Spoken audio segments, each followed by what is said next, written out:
రాష్ట్రం విడిపోయిన తర్వాత తెలుగు రాష్ట్రాల మధ్యన ఉన్న సఖ్యతను ఓర్వలేని స్థితిలో బీఆర్ఎస్ చేస్తున్నట్టుగానే తెలుగుదేశం పార్టీ నాయకులు కూడా చేయొద్దనేది మా యొక్క కోరిక. తెలంగాణ ప్రభుత్వం రెండు రాష్ట్రాల మధ్యన ఉన్న జలజగడాలను శాశ్వత పరిష్కారం కొరకు చేస్తున్న ప్రయత్నంలో భాగంగా అటు కేంద్రంతోనూ ఇటు ఆంధ్రప్రదేశ్తోనూ కూడా సఖ్యత ఏ విధంగా కుదురుతుందనే ఆలోచన చేస్తున్నాం. కానీ మిత్రుడు లోకేష్ ఇచ్చిన ప్రకటన మళ్లీ తెలంగాణ ఆంధ్ర మధ్యన వైరుధ్యాలు సృష్టించే విధంగా ఉంది. మరి కేటీఆర్ ఏమన్నా కలిసి చెప్పిన అంశాల్లో ఆంధ్ర సెంటిమెంట్ను రెచ్చగొట్టమని ఏమైనా చెప్పిండా తెలియదు. కానీ ఇక్కడ టీఆర్ఎస్ అదే చేస్తున్నది. లేని బనకచెర్ల అంశాన్ని తెర మీదకి తెచ్చి రాజకీయ లబ్ధి పొందాలని బీఆర్ఎస్ చూస్తున్నది.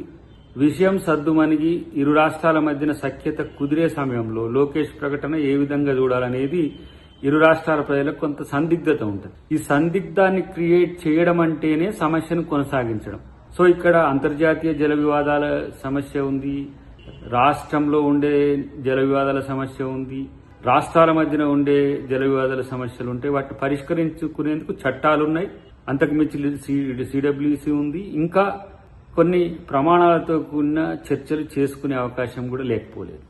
బీజేపీ తన రాజకీయ అస్తిత్వం కొరకు రెండు తెలుగు రాష్ట్రాల్లో వేసిన ఎత్తుగడ్డ బనకచెర్ల. దాంట్లో టీడీపీని ఇటువైపు వైసీపీని ఒక పావులుగా వాడుకున్న పరిస్థితి. ఇటువైపు తన రహస్యమిత్రుడైన బీఆర్ఎస్ ను